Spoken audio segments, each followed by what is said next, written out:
Thank you for clicking on this Fun with Pete and Sherry video. I am your host, Mr. Julian, as always, and tonight we are kicking it hella old school. I got my old zebra couch covering back, and of course, my co-host, Tipsy the cat, is here. He doesn't make it inside as much as he used to, so it's a rare treat to have him back in a video. And now, what are we doing tonight? Well, Glenfiddich, as you may know, is the most popular single malt scotch in the world. And I have reviewed some of its major expressions, but not all of them. I never reviewed the 18, so I'm going to review that tonight. And of course, there's also this relatively new one, the 14, but it is a core expression now, and I think it's going to be around for a while, and I hope so, because it's kind of new and interesting and good, fun scotch. So let's get started.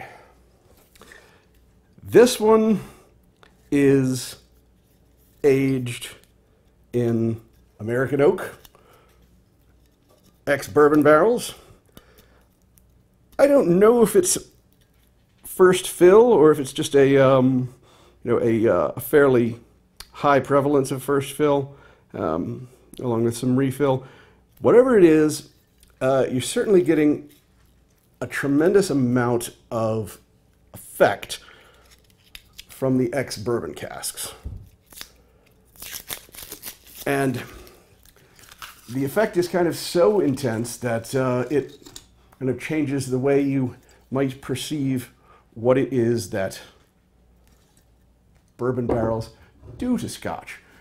I've always heard, oh, you get the soft fruits from the from the refill barrels, the spirit as it comes off the still, and then you get spice and vanilla from the bourbon barrels. And yet, what you get here, and you do get spice, you do get vanilla,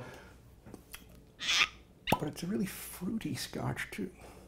I shouldn't be saying that before I actually consume it, but let's see.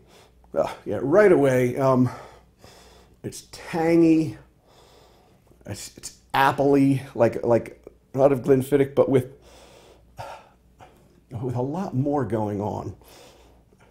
Lemon and orange and pineapple and pear and clove and cinnamon. And I haven't even put it in a glass yet.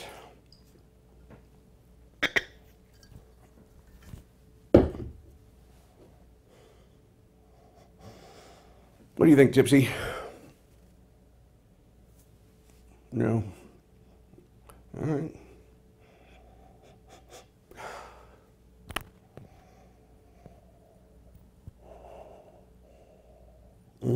Yeah, very sort of intense tanginess up front. You can sense a little bit of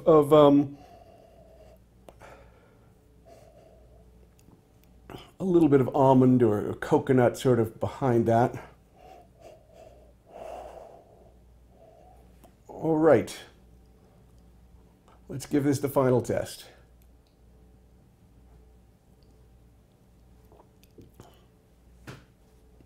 Whoa.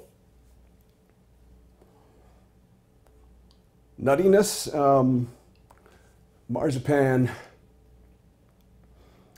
much more pronounced on the palate than the nose.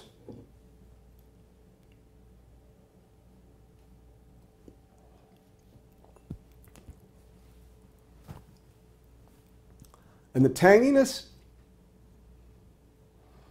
is a bit simpler, actually. It's a bit sharp. There is plenty of vanilla, too. Vanilla and lemon pie.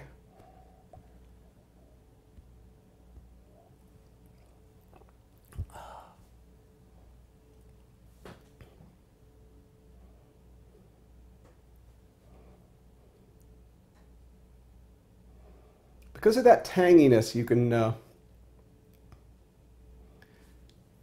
can feel it as you get that slight twinge in the back of your jaw, and that really sort of draws out the taste.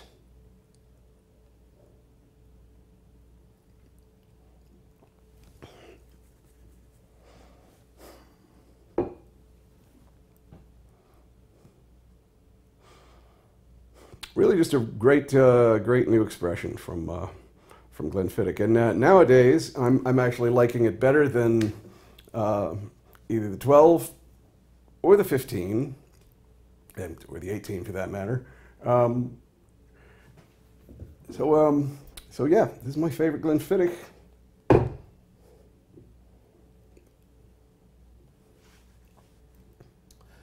Now I don't remember what I rated the others, but yeah, it doesn't matter. This is quite good, quite good.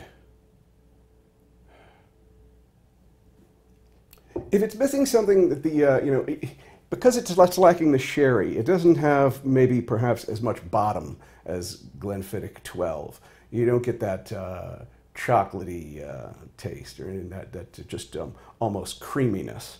This is much more like a summer scotch, if you will.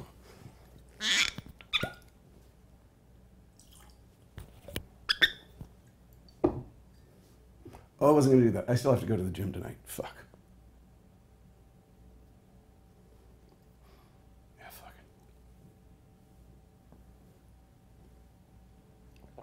it. You guys are a bad influence on me, you know that. Okay. 8.8. 8.8 for Glenfiddich 14. And now, I never did the Glenfiddich 18. Though it wasn't because I never tasted it. It was sort of because I thought that the 18 was a little sort of uninteresting. I tried it for the first time the same time I tried Glenmorangie 18. And that stuff is just dynamite. It's just so exciting. It just lights up everything. And next to it, this did just not play. And I was at a gathering with a bunch of people and was passing this around. This was actually my contribution to the group that night. And everybody preferred the Glenmorangie 18, including me. So, what are you going to do? 18 years old. Fairly expensive, not super expensive, but 43% alcohol. You really got to be getting up above 43 at this point. Okay, let's see what they say. Carefully matured for 18 years in the finest Oloroso sherry and bourbon casks built by our expert coopers. These casks are then matured in small batches for a further 3 months for a remarkably deep, rich, and complex flavor. They are not saying what the nature of the small casks that they're matured in are. What was I saying? But sort of knowing the way Glenfiddich tries to do things, I would guess that they're using new oak because they tend to like new oak. They use it in their 15, for example. So.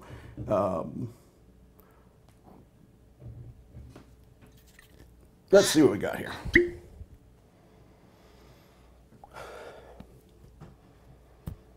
Fruity but more subdued. Apple and lemon to the fore.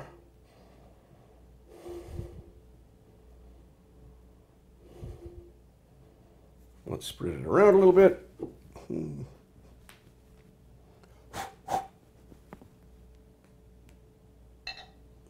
Let's do the Richard Patterson here. And let's see what we got.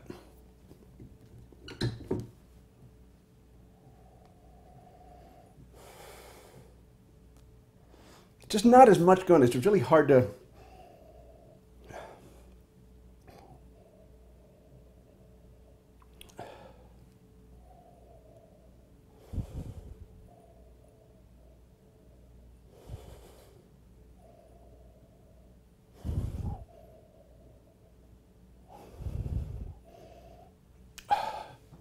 Would you believe I'm smelling eggnog?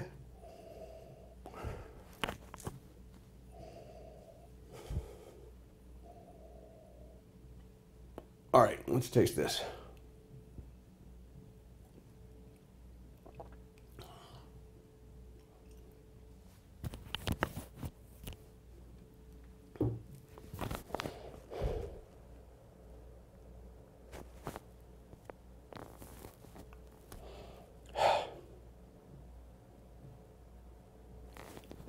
Good bottom, but no top. Not even much of a middle.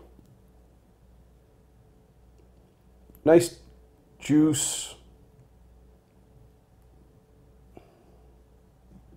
Good texture. But it's very simple. It's very one note. It's just not much going on here.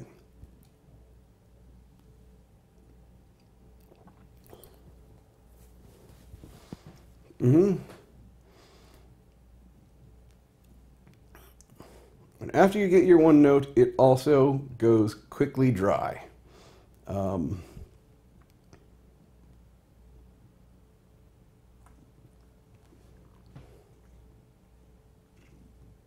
Still some lingering aftertaste a little, but it's all just apple juice, basically.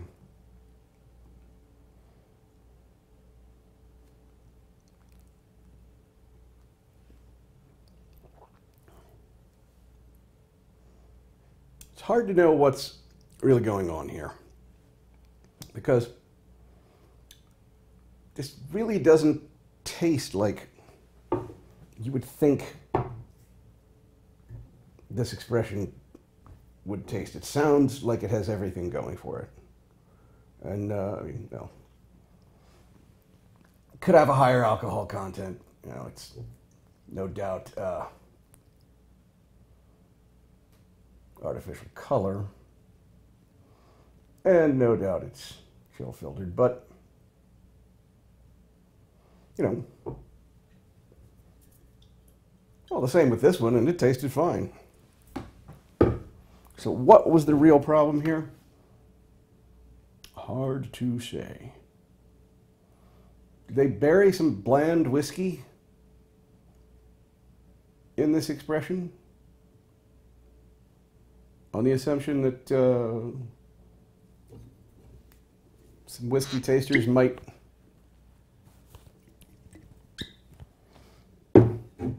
confuse bland with sophisticated?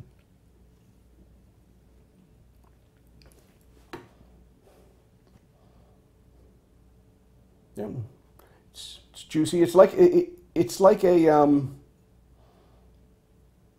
less it's like a watered down Glenliddich 12 is what it tastes like. So I'm going to give it a 6.5. And I'm going to keep this one short tonight. I haven't got any friends here to chat with. But as you can see, I'm trying to get back in the habit of doing these regularly.